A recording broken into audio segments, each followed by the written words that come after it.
Assalamualaikum warahmatullahi wabarakatuh.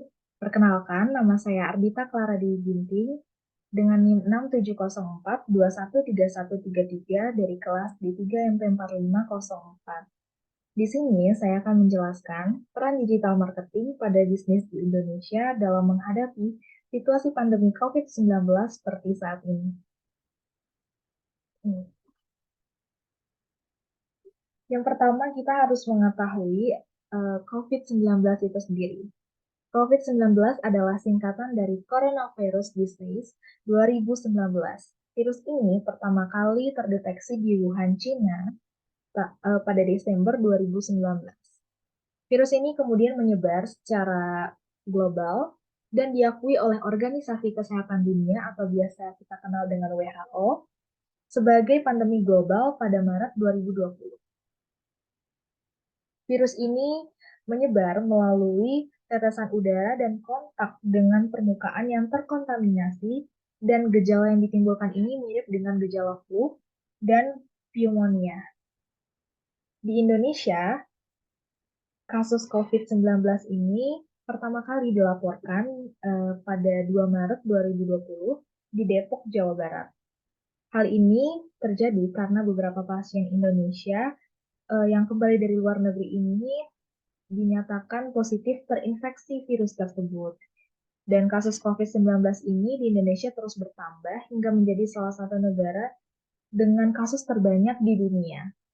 Pemerintah Indonesia kemudian mengambil kebijakan untuk menetapkan protokol kesehatan yang ketat, termasuk pembatasan sosial berskala besar dan work from home atau WFH untuk melindungi masyarakat dari penyebaran virus. Pandemi ini telah menyebabkan sejumlah besar kematian dan sangat berdampak pada ekonomi yang signifikan di seluruh dunia. Memaksa banyak negara untuk menetapkan aturan lockdown dan pembatasan sosial untuk membantu menghentikan penyebaran virus pneumonia. Oke. Nah, selanjutnya kita akan membahas mengenai digital marketing itu sendiri. Jadi, digital marketing adalah strategi pemasaran yang dilakukan melalui media sosial digital seperti internet, sosial media, ataupun platform mobile. Nah, digital marketing ini sangat penting bagi bisnis di Indonesia, terutama saat ini di tengah situasi pandemi COVID-19. Selanjutnya kita akan membahas mengenai peran digital marketing dalam menghadapi pandemi COVID-19. Yang pertama adalah dapat bisa dilihat di layar, dapat menjangkau pasar secara luas. Jadi, dalam situasi pandemi COVID-19 ini, banyak konsumen yang menghindari berbelanja langsung ke toko ataupun pusat perbelanjaan. Mereka ini lebih beralih ke belanja online. Dengan digital marketing, bisnis ini bisa menjangkau pasar secara luas dan membuka peluang lebih besar. Lalu yang kedua adalah penjualan online.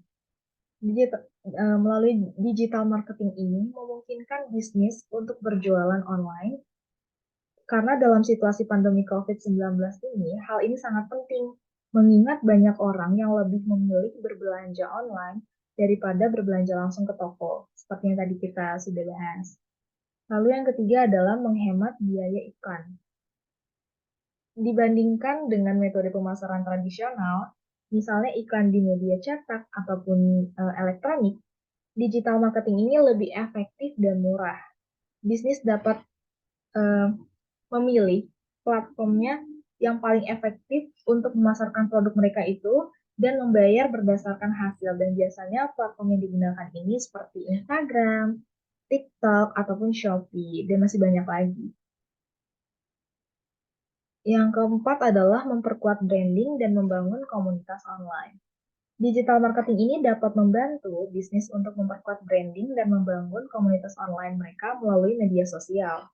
Karena bisnis dapat berkomunikasi langsung melalui pengikut mereka dan meningkatkan kesadaran merek mereka. Yang kelima adalah analisis data. Digital marketing ini memungkinkan bisnis untuk mengumpulkan data tentang konsumen dan perilaku mereka dalam berbelanja online. Jadi data ini dapat digunakan untuk membuat strategi pemasaran yang lebih efektif di masa depan. Selanjutnya adalah kita membahas tentang dampak COVID-19 terhadap dunia bisnis. Yang pertama adalah perubahan pola konsumsi online. Pandemi COVID-19 ini telah mengakibatkan perubahan pola konsumsi online. Banyak orang yang memilih untuk berbelanja secara online sehingga meningkatkan permintaan terhadap layanan pengiriman produk dan jasa. Oleh karena itu, perusahaan ini harus mengikuti dan dengan mengadaptasi strategi pemasaran digital yang tepat agar dapat memenuhi permintaan pelanggan. Lalu yang kedua adalah peningkatan penggunaan media sosial. Karena banyak orang yang menghabiskan waktu di rumah dan mengakses media sosialnya itu lebih sering, hal ini mengakibatkan peningkatan penggunaan media sosial ini sangat tinggi dalam dunia bisnis.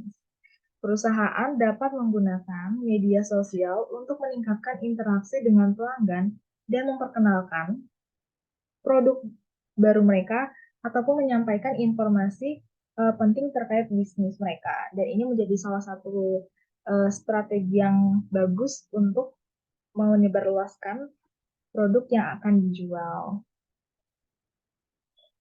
Lalu yang ketiga adalah perubahan strategi pemasaran.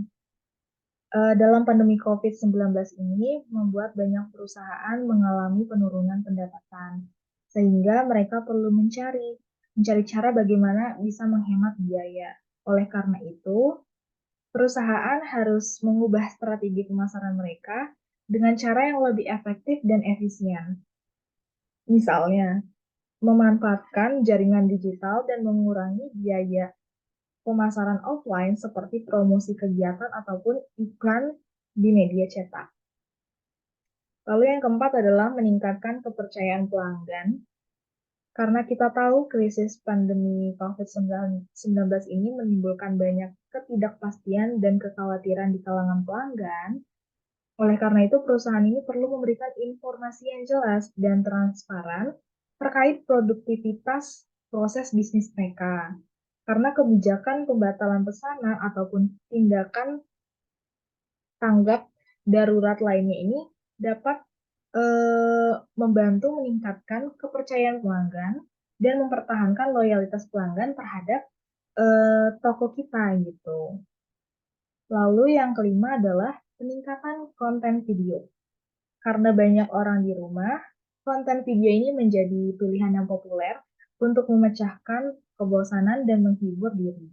Oleh karena itu, perusahaan perlu mempertimbangkan untuk meningkatkan strategi konten video mereka. Jadi, sebisa mungkin perusahaan harus membuat konten yang menarik dan yang membuat konsumen itu menjadi tertarik dengan produk yang dipasarkan dan mereka akan mencari tahu lebih dalam. Tetapi perlu diingat, konten yang dibuat ini harus bernilai dan memberikan manfaat bagi pelanggan.